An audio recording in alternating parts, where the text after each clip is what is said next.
여호수아 시대에 가나안 땅을 100% 다 정복한 건 아니었습니다.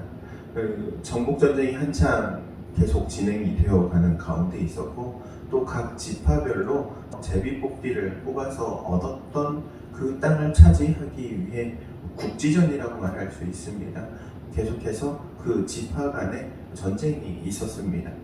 그런데 그 땅을 차지하기에 그 상대방 그 이민족들, 그러니까 이 이방인들의 그 군세가 너무나도 강하기 때문에, 혹은 중간에 적당히 타협을 하여서 그들을 완전히 내몰아내지 않고 그들과 함께 어우러져 살거나, 혹은 그 땅을 차지하지 않고 오히려 다른 쪽으로 이주를 해서 살아가게 되는 그러한 경우들이 발생하게 됩니다.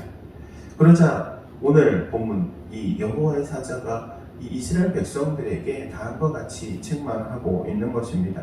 그 주민들과 언약 맺지 말고 그들을 다 쫓아내라고 했는데, 그들과 언약도 맺고 쫓아내지도 않고, 그리고 원래 그 제비뽑아 얻은 땅이 아닌 다른 땅으로 가게 된, 거기에 대해서 지금 이스라엘 백성들을 책망하고 있는 것이죠.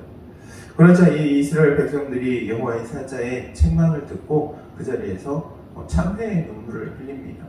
물론 그것이 참회의 눈물인지 혹은 억울해서 흘리는 눈물인지 알 수는 없습니다만은, 그러나 분명한 것은 그 여호와의 사자의 책망을 듣고 이스라엘 백성들이 통곡하며 울었다는 겁니다. 그 통곡하며 울었다, 이 울었다라는 말의 단어 복임이라는 단어인데, 그래서 이 지역 이름을 우리가 다 함께 이곳에서 통곡했다라는 것을 기념해서 그곳 지명을 복임이라는 이름으로 부르게 되었던 것이죠.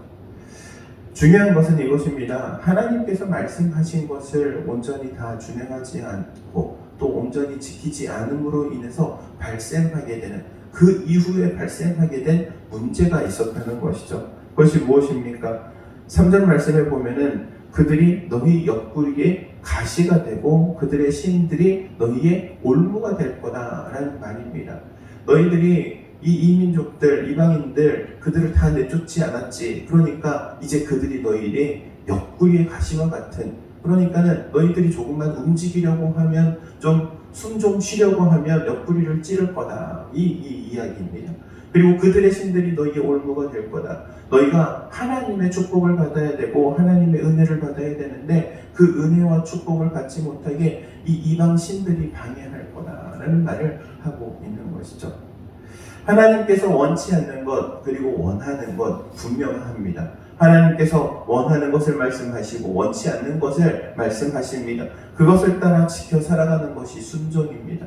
순종의 삶을 살아갈 때 옆구리에 가시도 없습니다. 하나님의 은혜와 축복을 누리는 생활을 할 수 있습니다. 그런데 순종하지 않으면 옆구리에 가시가 생겨나게 됩니다. 또한 올무들이 자꾸자꾸 내 앞길을 가로막고 하나님의 은혜와 축복을 가로막게 된다는 사실을 기억하시기 바랍니다.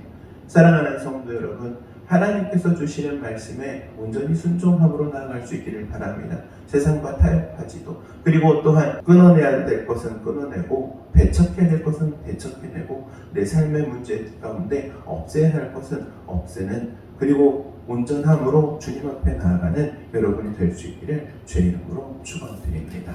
기도하도록 하겠습니다. 사랑과 은혜가 충만하신 하나님, 은혜를 구합니다. 이스라엘 백성들이 하나님께 받은 말씀대로 순종하지 못하였고, 또한 그것이 그들의 가시가 되고 올무가 됨을 말씀을 통하여 배웁니다.